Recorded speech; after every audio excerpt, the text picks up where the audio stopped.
माँ, माँ, पार्वती, माँ, पार्वती, पार्वती।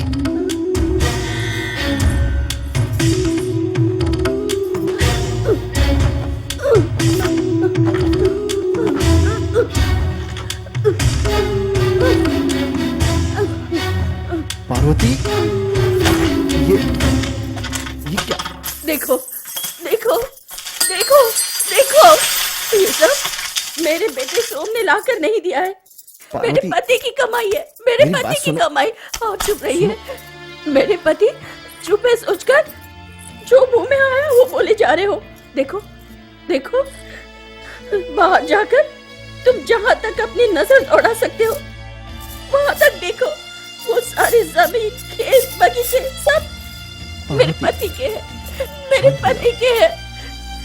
किसी के आगे हमें सर झुकाने की जरूरत नहीं। पार्वती, किसी चुप हो जाओ। किसी मजबूरी से हमारा सब गुंडा बना। ये देखो, ये देखो, ये क्या देखो, कर रही हो तुम? हमारे पास पैसों की कमी नहीं है। ये पार्वती। देखो, पैसों की कमी नहीं है हमारे पास। संभालो अपने आप को, माँ, माँ, संभालो अपने आप को पार्वती। यहां से गए उसे कितने दिन हुए? 2 साल हो गए। उसका चेहरा देखे। आप बहुत जल्द देखेंगे, मगर अपने बेटे की लाश।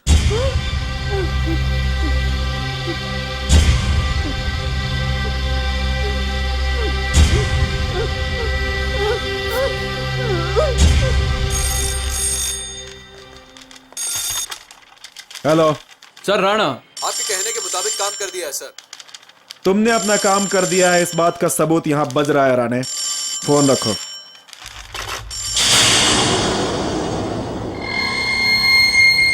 सोम। जानता हूं, बोल। ओ, मैं फोन करूं इसलिए इतना सब किया? हाँ? एक छोटा सा खेल खेला बस। गलती की सर। उस दिन आपकी इज्जत रखने के लिए मैं वहां खामोश रहा। मेरे सब्र का इम्तिहान लेकर आप मुझे उकसाने की कोशिश कर रहे हैं। फोन पे है, वरना ठोक देता। कायरों की तरफ फोन पे क्या धमकी देता है? मेरी माँ को गाली मत देना, वरना इतना मारूंगा कि तेरे घर वाले तेरी लाश पहचानने से इनकार कर देंगे। ए अशोक कुमार, इस सोम से मिलना है तो बोल, सीधा तेरे पास आ जाऊंगा। मेरे हाथों से मरने का शौक है तो बता दे, आसान मौत मारूंगा। बजाय इसके मेरे साथ फालतू के खेल खेल रहा है तू। मुझे पकड़ के अपनी जिस मर्दानगी को साबित करने आया ना तू, तेरे उस सपने को इस जन्म में पूरा नहीं होने दूंगा मैं। ए सोम, तेरा खेल खत्म। You are finished. ये तेरी गलत फहमी है। ये खेल खत्म नहीं, मैंने शुरू कर दिया है। और इस खेल में हार तुम्हारी ही होगी। कल से तेरी ही निगरानी में मेरा खेल। अगर तुझ में हिम्मत है, मुझे रोक सकता है तो रोक ले। Fight back.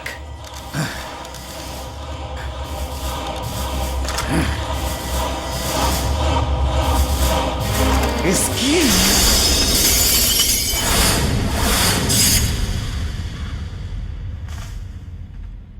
आने के लिए सादर धन्यवाद। मैं सीधे विषय पर आता हूं। मेरे कुल मिलाकर 4 कॉलेज हैं। कोल्हापुर में 1 मेडिकल कॉलेज और मुंबई में 3 इंजीनियरिंग कॉलेज। उस कॉलेज में एक एडमिशन का 10,000 रुपए था, लेकिन वहाँ जाने पर पता चला एडमिशन फीस 2 लाख से 2.5 लाख रुपए थी। एक एक सीट के पीछे 25,000 रुपए कमीशन देता था मैं उसे। इस बार एक और आदमी को शामिल करके 52.5 लाख रुपए कमीशन दो बोलकर मेरे पीछे पड़ा है। अगर उस मंत्री के बच्चे ने मुझे पैसे नहीं दिए तो मैं हाई कोर्ट जाऊंगा। तुम्हारा साथ चाहिए बाबा। अगर वो हाई कोर्ट की सीढ़ियां चढ़ा तो मेरी कुर्सी मेरे हाथ से जा सकती है। मेरा पूरा पॉलिटिकल फ्यूचर हिल जाएगा सोम। जाना चाहिए राशिद भाई, तुम्हें कोर्ट में जाना चाहिए। जब बाबा ने इस काम में हाथ डाला है तो सोम चुप रह सकता है क्या? अच्छी तरह सोचकर बताओ सोम। मैंने जिंदगी में कभी दोबारा सोचा नहीं सर, और ये मौका आपकी तरफ से मिलना बड़ी खुशी की बात है। परसों वैसे भी मैंने अशोक कुमार को एक बात कही थी, बहुत जोरों शोरों से ये सोम दंगा फसाद करेगा, पर इस तरह हाईकोर्ट के पास आपके खिलाफ खड़े हुए आदमी को मारने का मौका मिल रहा है, ये जानकर मुझे सच में डबल खुशी हो रही है। यहां आपको लाशों की बू नहीं आ रही है क्या? लाशों की बू आ रही है? सीट न मिलने के कारण आत्महत्या किए हुए स्टूडेंट्स की लाशों की या बू आ रही है मंत्री साहब? विद्या की अहमियत ना मानने वाले स्टूडेंट्स अपना भविष्य बर्बाद करते हैं। मन लगाकर पढ़ने वाले स्टूडेंट्स को मौका नहीं मिलता, उनका भविष्य तुम जैसे भ्रष्ट नेता बर्बाद करते हैं। हजारों सीट्स तुम जैसे मंत्री करोड़ों रुपए में बेचते हैं ना, मरने के बाद तुम्हें जन्नत नसीब होगी क्या? गरीबी में रहने वाले, स्कॉलरशिप के भरोसे रहने वाले, हैंडीकैप स्टूडेंट्स, वो सब क्या करेंगे? इतने पैसे कहां से लाएंगे? सोम, काम करने का बात छोड़। तुम स्टूडेंट्स की तकलीफ को नहीं समझोगे शिवा। तुमने गुंडों के बीच दिन गुजारे हैं और मैंने स्टूडेंट्स के बीच दिन गुजारे हैं। मंत्री जी, हाँ? तुम्हारा काम करने से हमें क्या मिलेगा? मैं तुम्हारी केस की फाइलों को बिल्कुल बंद करवा दूंगा सोम। फाइलों में लिखी चीजों को मिटाया जा सकता है, लेकिन यहां जो लिखा है वो उन फाइलों के होने से ही इस सोम के नाम का डर, दहशत जिंदा है। मंत्री जी, मुझे सीट्स चाहिए। 4 कॉलेजों से 25-25 सीट्स मतलब 100 सीटें मुझे देनी होंगी। फिर चाहे वो सीटें मैं गरीबों को दूं, स्कॉलरशिप स्टूडेंट्स को दूं या हैंडीकैप स्टूडेंट्स को दूं, इससे तुम्हें कोई मतलब नहीं। बस तुम्हें मेरे नाम से तुम्हारे हर एक कॉलेज में सीट्स देनी होंगी। मंजूर है? ठीक है सोम।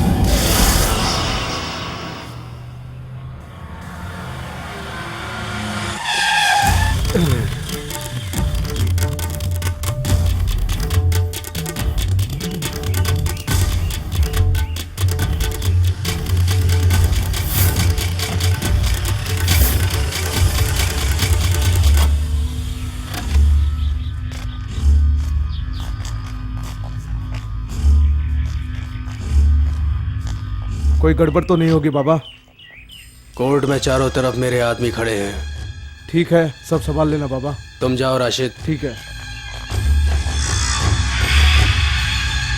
मंत्री जी, जब साथ मांगा था तो बोले थे कि लॉ ऑर्डर की प्रॉब्लम है। अब देख मंत्री, ये बाबा तेरी कैसे वाट लगाता है। हाँ।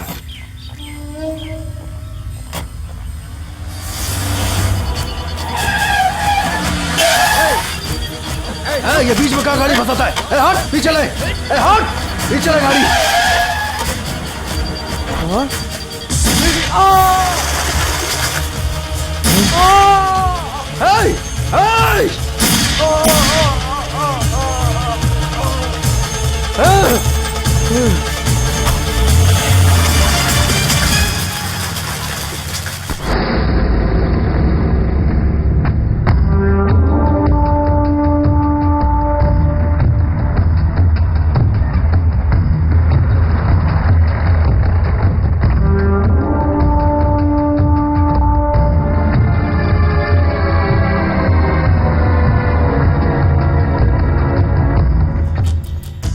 क्या हुआ अशोक? इमरजेंसी मीटिंग बुलाना जरूरी था क्या? सर, वो कोई मामूली आदमी नहीं है, वो हमें ही चैलेंज कर रहा है। गिव अस ऑर्डर सर, हम उन सबका एनकाउंटर कर देंगे। अशोक, तुम चुप क्यों हो? सर, डेडली सोमा इससे पहले कुछ करे, हमें कुछ एक्शन लेना होगा sir. He is right sir, please pass the order. जिन्हें ऑर्डर्स दिए गए हैं वही शख्स चुप खड़ा है। बात क्या है अशोक? एक पुलिस ऑफिसर का यूं चुप रहना एक बहुत बड़े जंग का आगाज होता है, ऐसा मेरे सीनियर्स कहते थे। देयर यू आर सन। उन सीनियर्स की बात बहुत जल्द हकीकत में बदलेगी। मुझे आपकी खामोशी का मतलब समझ में नहीं आया सर। समझना क्या है? कोर्ट ने 48 घंटे की मोहलत दी है, लेकिन हमारे लिए 24 घंटे काफी है। अदालत में जज के सामने खून की होली खेलने वाले दरिंदों का खात्मा करने के लिए इतना वक्त बहुत है। Just like this. मतलब? सोम, बाबा, राजशेखर, चंदू, पकिया, शिवा, खत्री, अब्दुल, बशीर, इन सभी समाज के दुश्मनों को किसी भी कीमत पर नहीं छोड़ना। पकड़ो नहीं, सीधा ठोक दो। Is it clear? Yes sir. अपने सभी लोगों को अलर्ट कर दो sir. No compromise, no sentiment, no bail. Sir, influence? Influence का नाम लेने वाले और देने वाले दोनों को जूतों से मारना। Nobody is above the law. Okay sir.